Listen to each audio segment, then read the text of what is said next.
Chers téléspectateurs de Malikounafoni.net TV, bonjour. Bienvenue à ce flash d'information. Décédé le 25 décembre dernier à Paris en France, où il était admis pour des soins médicaux, la dépouille mortelle de l'honorable Soumaïla Cissé est attendue à Bamako le jeudi prochain à 14 heures.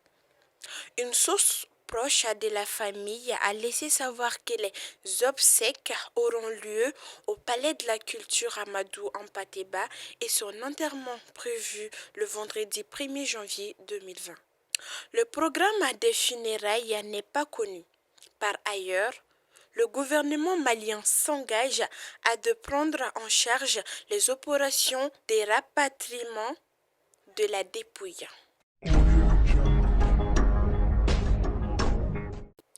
Le colonel Assimi Goïta est arrivé hier en visite au Togo Lomé pour rencontrer Faure Gnassingbé.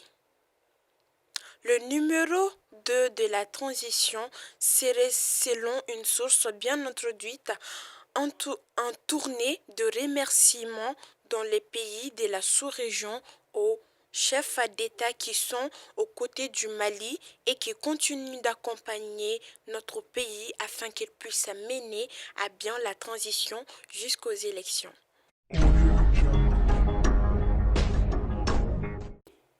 Après de longues enquêtes, la MINUSMA vient de publier les conclusions suite aux manifestations du 10 au 13 juillet 2020 qui ont précédé la chute du régime de l'ancien président Ibrahim Boubacar Keïta.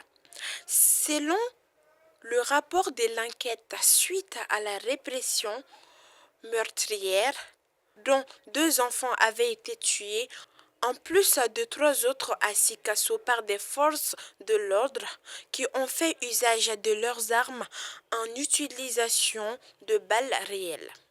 Il note qu'une quarantaine de manifestants a également été blessés dans la capitale malienne. Le dit rapport de la MINUSMA pointe du doigt les forces de la gendarmerie, la police, la garde nationale et celles forces anti-terroristes.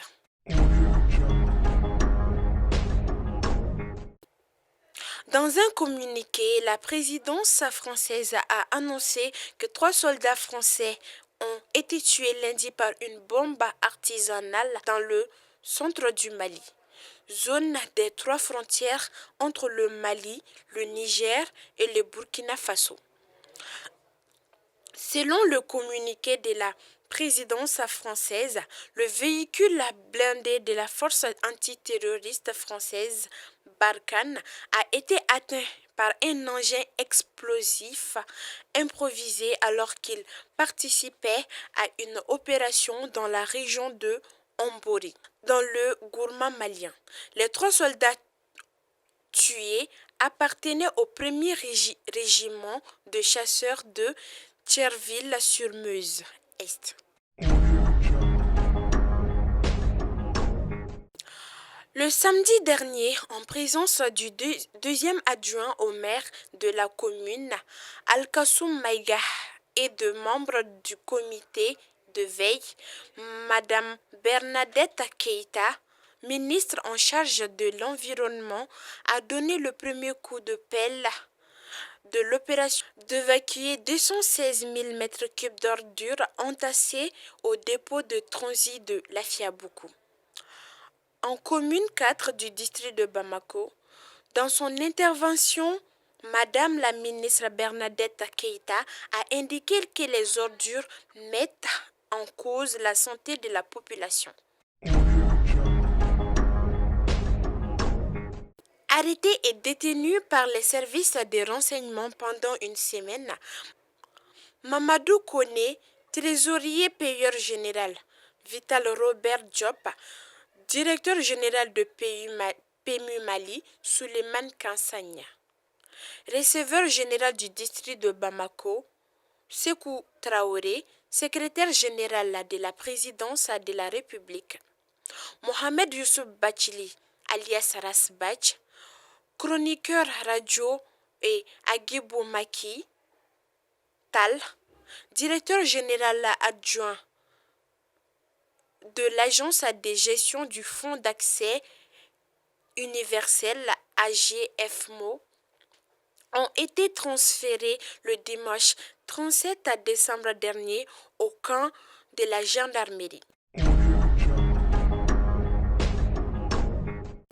Hors de nos frontières, au Burkina Faso, après son élection le 22 novembre dernier, le président Roch Marc Christian Kaboré a été investi ce lundi 28 décembre après son élection le 22 décembre dernier.